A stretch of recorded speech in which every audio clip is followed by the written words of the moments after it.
Nah, yang selanjutnya untuk part 3 kita masih di seputar pembahasan Customer Relationship Management. Jadi, saya akan membawakan materi tentang contoh detail modul CRM itu seperti apa. Nah, yang pertama itu ada manajemen kontak gitu. Kemudian yang selanjutnya adalah analisis CRM. Kemudian ada pelaporan, manajemen kinerja, manajemen media sosial, call center, sama mobile CRM. Nah, manajemen kontak. Pengguna CRM itu dapat menyimpan detail calon pelanggan maupun pelanggan yang existing, maksudnya itu pelanggan yang emang dia udah jadi pelanggan kita, maksudnya bukan calon gitu loh. Dan melacak interaksi pelanggan dengan perusahaan. Nah, hal ini akan menciptakan hubungan yang lebih baik dan berkelanjutan dengan pelanggan. Nah, selain itu, manajemen kontak ini juga dapat menganalisis kebutuhan pelanggan dan mempersingkat proses perjalanan pelanggan. Hal ini akan membuat interaksi pelanggan bersifat personal dan meningkatkan kepuasan pelanggan. Jadi manajemen kontak itu ya kita nyimpenin nomor atau kontak-kontaknya pelanggan mulai dari nomor HP, nama, NIK, kemudian apa namanya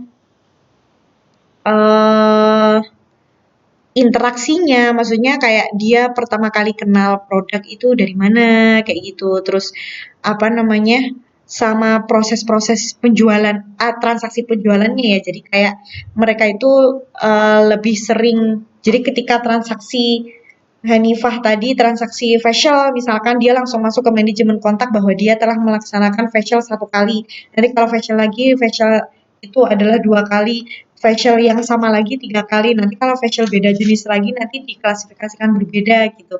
Jadi ketika Hanifah itu dicari di sistem member mereka itu sudah langsung ketahuan. Oh, Hanifah ini dia layanan yang sangat sering digunakan itu ini. Nah, jadi untuk memperlakukannya itu bisa lebih tepat dan lebih personal kayak gitu.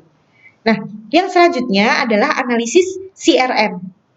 Jadi modul analisis dalam CRM ini digunakan oleh perusahaan untuk mengelompokkan pelanggan. Ya, jadi pelanggan itu dikelompokkan mana pelanggan yang menguntungkan dan mana pelanggan yang tidak menguntungkan atau yang biasa-biasa aja.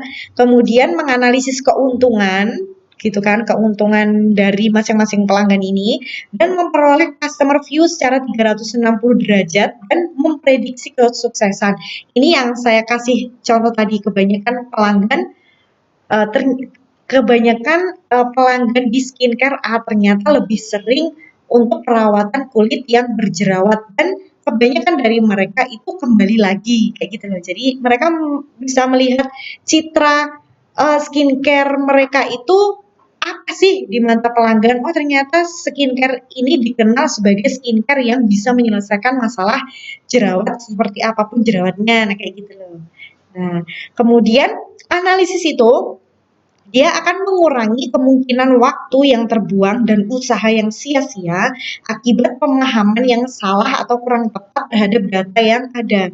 Selain itu, modul analisis ini juga akan mempermudah atasan untuk melihat hasil analisis dalam bentuk laporan jika sewaktu-waktu dibutuhkan. Karena kan belum tentu kalau tahun kemarin kita tren di kulit berjerawat, oh ternyata tren yang sekarang kok justru banyak orang-orang yang mengalami kulit penuaan dini ya mungkin karena lebih sering di rumah karena kan ini COVID banyak orang yang sering di rumah terus kena paparan AC mungkin untuk yang orang-orang lebih suka berada di dalam AC misalkan kayak kantor kayak misalkan saya kan kalau dulu di sebelum pandemi saya banyak kegiatan di luar kemudian saya ngajar saya keluar ruangan kemudian saya apa naik turun tangga jadi di AC itu paling cuma beberapa jam gitu loh. Tapi karena pandemi dan saya tidak bisa mengajar secara offline, kan saya terus-terusan ya ada di sini. Oh mungkin dulunya saya kulit normal, sekarang jadi kulit kering. Nah kayak gitu loh. Jadi hasil analisis itu juga bisa diperoleh jika sewaktu-waktu dibutuhkan karena bisa saja hasil analisis kemarin dan hari ini itu berbeda. Nah, yang selanjutnya adalah pelaporan. Sistem CRM itu harus mampu memproses dan menganalisis data secara efektif. Efektif itu secara menyeluruh. Nah, analisis data tersebut dapat dilihat dalam bentuk laporannya, atau kalau BI atau Business Intelligence, sistem kecerdasan bisnis itu bisa menampilkannya lewat grafik. Nah, beberapa pelaporan dalam sistem CRM yang paling berharga adalah pipeline report untuk melihat peluang sales, peluang penjualan, kemudian laporan aktivitas untuk melacak kegiatan anggota tim, kemudian laporan keluhan pelanggan dan pelacakan calon pelanggan gitu. Calon pelanggan itu pelanggan yang bisa jadi dia belum buat member karena suatu alasan, atau bisa jadi dia beli, dia udah tanya-tanya, dia udah excited banget tapi ternyata tidak jadi closing, atau ada beberapa pelanggan yang udah bolak-balik konfirmasi soal stok tapi dia selalu ketinggalan sehingga akhirnya dia nggak beli kayak gitu. Nah, kemudian yang selanjutnya adalah manajemen kinerja. Nah, modul ini dia dapat menilai apa ya? Kayak dia bisa menilai sales atau bagian penjualan. Dan ini kan dia ada indikator atau ada apa ya? Kalau SPK itu kayak ada kriterianya kayak gitu loh. Nah, dan itu bisa ditentukan sesuai dengan kebutuhan dari perusahaan. Nah, fitur live check-in dengan GPS itu juga dapat melacak keberadaan anggota tim. Anggota tim ini yang dimaksud adalah anggota tim pemasaran atau penjualan, gitu ya. Jadi mereka ngomong lagi pemasaran ke Jakarta, ternyata GPS-nya ada di Surabaya kayak gitu loh. Nah, kemudian kita itu juga dapat melihat berapa jumlah penjualan dan keuntungan yang dihasilkan oleh masing-masing anggota sales. Jadi Hanifah misalkan dia jadi sales di perusahaan A, oh dia bisa closing berapa kali dalam setahun, kemudian dan closingnya itu dalam jumlah berapa, maksudnya berapa jumlah itu berapa transaksi, misalkan closing pelanggan itu terus pelanggannya dia menghabiskan biaya yang sangat banyak. Nah, itu kan berarti kinerjanya Hanifah ini luar biasa gitu. Tapi ada juga yang mungkin sales yang dia sering banget closing, cuman nilai closingnya itu kecil-kecil. Nah, kayak gitu. Jadi bisa dilihat gitu loh berdasarkan kinerjanya. Dan itu bisa ditentukan kriteria dan bobotnya dari industri atau dari apa namanya ini dari perusahaannya itu sendiri. Nah, dengan demikian kita dapat melihat dengan jelas kinerja anggota tim dan mempermudah penilaian mereka kayak gitu ya. Nah, kemudian yang selanjutnya adalah manajemen media sosial. Nah, modul ini berfungsi untuk mengintegrasikan beberapa platform media sosial seperti WhatsApp, Line, Telegram, dan Facebook Messenger secara langsung ke sistem CRM perusahaan. Nah, semua kontak dan percakapan yang ada di media sosial tersebut akan masuk dan terekam secara otomatis. Dengan demikian, perusahaan tidak perlu memasukkan data ke sistem CRM secara manual itu. Jadi apa ya, kontak kan gini loh, namanya apalagi sekarang itu kan media sosial kayaknya udah dikuasai sama Facebook ya. Semua apa-apa itu udah miliknya Facebook, kayak WhatsApp dan Instagram. Jadi untuk mengambil misalkan gini, Hanifah Permatasari dengan NIK sekian-sekian itu mempunyai akun Facebook ini, Instagram dan apa namanya, WhatsApp ini. Kalau WhatsApp kan mungkin bisa diidentifikasi ketika dia membuat member, tapi untuk apa namanya, Facebook itu kan tidak bisa, Instagram juga tidak bisa, gitu kan. Itu biasanya dari pihak Facebook itu ada isu mereka menjual data. Jadi dulu-dulu itu kan memang ada isu kalau Facebook itu menjual data mereka untuk kepentingan mereka, dalam hal ini iklan. Dan sebenarnya yang dijual itu gitu loh. Nah, ada cara lain selain itu juga kan itu biasanya terhubung dengan email. Jadi email kita itu kan memiliki relasi ya, misalkan ada itu loh, biasanya ada alamat pemulihan itu loh. Nah, kalau itu misalkan tersambung, itu nanti bisa terlacak di media sosial. Jadi Hanifah Permatasari ini sebenarnya akunnya itu apa aja, toh itu bisa. Nah, itu nanti dia bisa langsung ke sistemnya CRM. Dan apapun percakapan itu bisa langsung masuk dan terekam. Sebenarnya fungsi dari CRM ini, mereka percakapan itu sebenarnya bukan untuk menjustifikasi pelanggan sih. Maksudnya pelanggan ini rewel, pelanggan ini nggak rewel.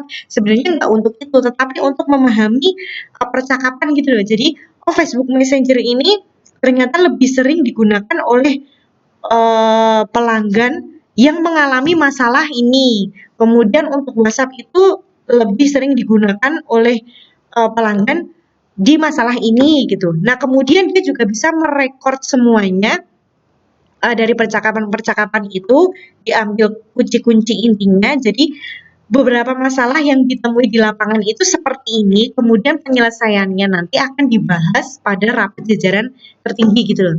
Jadi ini tuh tidak digunakan untuk menjustifikasi seorang pelanggan, cuman digunakan untuk mengambil keputusan atas keluhan-keluhan dari orang-orang yang ada di lapangan itu, kayak gitu. Nah, kemudian yang selanjutnya adalah call center. Nah, ini ya call center ini akan membantu dalam membuat panggilan, kemudian merekam dan melacak riwayat panggilan. Nah, modul ini biasanya dilengkapi dengan notifikasi yang akan menginformasikan untuk melakukan panggilan yang terjadwal. Nah, misalkan kita tiba-tiba dihubungin sama call center yang suka nawarin promo kayak gitu. Sebenarnya kan dia itu menghubungi yang dihubungi nggak cuma kita tok gitu loh. Jadi yang dihubungi itu ada banyak gitu. Kita juga dapat melakukan panggilan secara otomatis kepada pelanggan potensial karena kan dia sudah bisa memetakan pelanggan tadi ya, mana pelanggan yang potensial, mana yang enggak gitu. Nah, ketika dia udah tahu datanya, maka bisa dijadwalkan panggilan secara otomatis. Biasanya ya untuk silaturahmi, untuk say hello atau meminta penilaian kayak gitu loh biasanya. Nah, kemudian beberapa modul call center pada software CRM juga dilengkapi dengan robocall teknologi sistem. Nah, ini nanti bisa dicari sendiri ini apa di Google seperti yang dimiliki oleh kontak. Nah, fitur ini memungkinkan untuk melakukan panggilan kepada ribuan orang secara otomatis yang akan menghemat pengeluaran bisnis. Gitu. Jadi kayak broadcast, kalau kalian broadcast pesan, ini tuh broadcastnya broadcast panggilan kayak gitu. Nah, kemudian yang selanjutnya, ini ya modul ini itu akan sangat bermanfaat bagi tim penjualan dan customer service karena sistem CRM itu dapat menyimpan seluruh riwayat percakapan secara otomatis.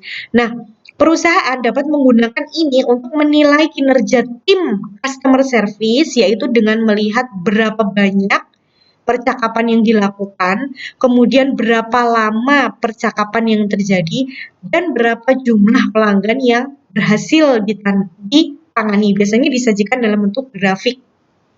Nah, bagi sales manager, modul ini juga berfungsi untuk melihat kinerja anggota tim dengan melihat berapa panggilan yang berhasil dilakukan oleh masing-masing anggota. Nah, hal ini akan berguna untuk menganalisis laju call to conversation anggota tim gitu. Jangan kan mungkin ada beberapa customer service itu yang direkrut sebagai karyawan, tetapi dia tidak mau menerima telepon. Sementara telepon itu dialihkan ke salah satu orang terus. Jadi ada satu orang yang teraniaya, dia menerima panggilan itu dari jam 8 sampai jam 8. Iya kali ya mungkin ada. Nah, salah satu sistem atau modul call center ini digunakan untuk mereview atau memantau itu juga. Jadi biar beban atau laju call to conversation-nya antar anggota tim itu rata, tidak terlalu jeglek gitu loh. Mungkin kalau misalkan jeglek pun mungkin karena shift waktu ya. Misalkan gini, mungkin yang bebannya tinggi itu, oh ternyata mereka ada di jam kerja jam 8 sampai jam 12. Oh ternyata setelah jam 12 itu yang kebagian shift itu tidak terlalu menerima banyak panggilan. Nah kayak gitu. Itu kan bisa dimaklumi yang mungkin diwaspadai itu ketika di dalam satu waktu ini shiftnya sama ini, tapi kok ini panggilannya kecil terus ya, ini kenapa ya? Apakah mungkin dia itu tidak menyelesaikan telepon yang masuk atau kayak gimana gitu. Nah, perlu dievaluasi kinerjanya. Nah, yang selanjutnya ini adalah mobile CRM. Jadi pengguna sistem CRM itu perlu untuk mengakses software kapanpun dan dimanapun mereka berada. Itu jadi via mobile. Nah, keunggulan utama dari modul ini tentu saja ketersediaan sistem CRM selama 24 jam dalam 7 hari. Nah, tenaga sales atau tenaga penjualan itu dapat melakukan live check-in dengan GPS melalui smartphone mereka tanpa kesulitan. Ini jadi kalau mereka pemasaran ke Jakarta, mereka nggak perlu absen dulu ke kantor kayak gitu loh. Nah, tim customer service akan mendapatkan notifikasi langsung terhadap permintaan pelanggan dan menanganinya dengan mudah dan cepat. Jadi kalau ada permasalahan langsung ada notifikasi. Kayak misalkan kalian dapat pesan baru dari WhatsApp itu kan ada pesan baru diterima, nah kayak gitu loh. Jadi contoh simpelnya seperti itu. Nah, ini ya ada beberapa vendor CRM. Jadi CRM itu memang sebuah bisnis yang sangat menjanjikan untuk saat ini dan itu ada banyak banget.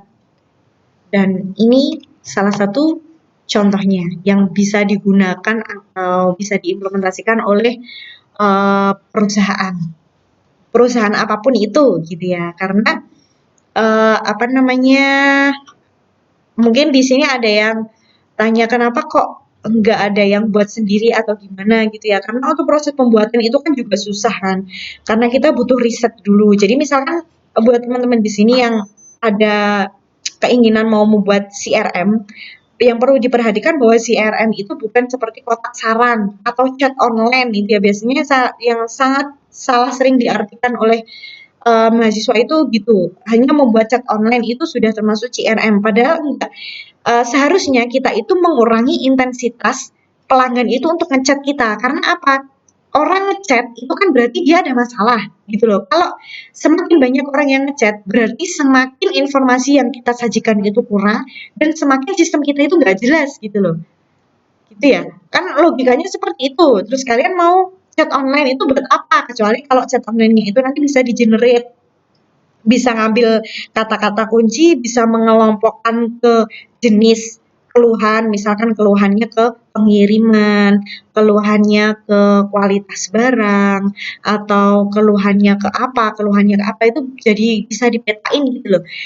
Kalian kalau misalkan pernah belanja di Shopee, itu kan juga ada kayak ya, kalian ketika menilai sebuah penjual, sorry, seorang penjual, kalian akan diminta untuk ngeklik apa pengiriman cepat, kemudian apa kualitas barang baik dan lain sebagainya. Itu menurut kalian buat apa? Ya buat pemetaan itu gitu. Nah, mungkin kalau di sini ada teman-teman yang berniat untuk membuat CRM, jangan hanya membuat tentang chat online, tetapi buatlah chat online atau kotak saran itu dia menjadi sesuatu yang lebih bermanfaat untuk perusahaan gitu loh.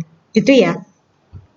Nah, nanti kalau misalkan dan gini, karena penelitian CRM ini kan butuh data pelanggan dan ini tidak bisa diimplementasikan ke sembarangan perusahaan. Karena gini, kalau perusahaan itu sendiri saja tidak mengenal pelanggannya siapa, tidak pernah mengumpulkan database pelanggan, itu akan sangat mustahil untuk dibuat. Kalau kalian pengen membuat CRM, salah satu contoh badan usaha yang dia memiliki data tentang eh, apa namanya pelanggannya itu kayak klinik bersalin atau klinik-klinik itu kan mereka mempunyai rekam medis ya.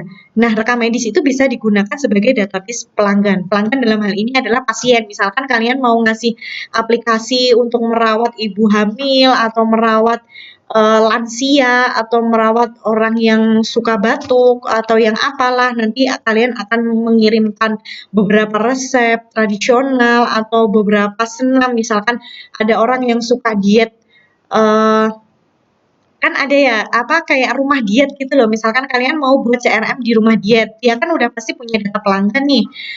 Misalkan Hanifah itu sukanya diet nggak minum susu misalkan, atau Hanifah itu dietnya diet mayo, ya udah nanti yang dikasihkan di aplikasinya itu tentang apa makanan-makanan yang mengandung diet mayo itu, jangan dia dikasih dietnya Deddy Corbuzier itu atau dia dikasih makanan yang diet karbohidrat, mungkin itu nggak nyambung gitu loh. Jadi kalau kalian mau membuat CRM itu diperhatikan betul pelanggannya itu dalam jenis apa, dan jangan pernah melakukan penelitian yang tidak di tempat penelitian yang tidak pernah mengenal pelanggannya itu siapa, atau kira-kira gitu. Itu kalau mau membaca RM kalian pasti akan susah karena kalian harus penelitian memahami pelanggan ini gimana, padahal kalian bukan orang industri dan bukan orang manajemen gitu. Kalian orang IT akan susah ketika kalian meneliti itu dari awal. Atau kalian juga bisa ke lembaga-lembaga amil zakat. Lembaga amil zakat itu mereka mempunyai data donatur dan mereka kan programnya ada banyak banget tuh. Misalkan kayak saya suka apa namanya, berdonasi di program Cinta Yatim gitu. Ya udah, ketika ada Cinta Yatim itu saya mungkin lebih sering di apa ya? Dikasih promosinya, atau ini ketika saya suka donasi tentang cinta yatim, beberapa berita yang tagline-nya itu ada berbau-bau yatimnya, misalkan kasus anak yang sakit tetapi yatim, kemudian anak yang tidak bisa sekolah tetapi yatim, kemudian apa, anak yang ingin kuliah tetapi tidak memiliki biaya karena dia yatim, seperti itu loh. Ya pokoknya yang berhubungan dengan yatim itu dikasihkan ke saya. Atau misalkan ada 2 jenis, misalkan saya suka cinta yatim sama untuk donasi apa, air. Jadi kalau ada kekeringan itu biasanya saya donasi kayak gitu loh. Nah, itu pun yang berhubungan dengan air, yang berhubungan dengan yatim itu juga diberikan ke saya.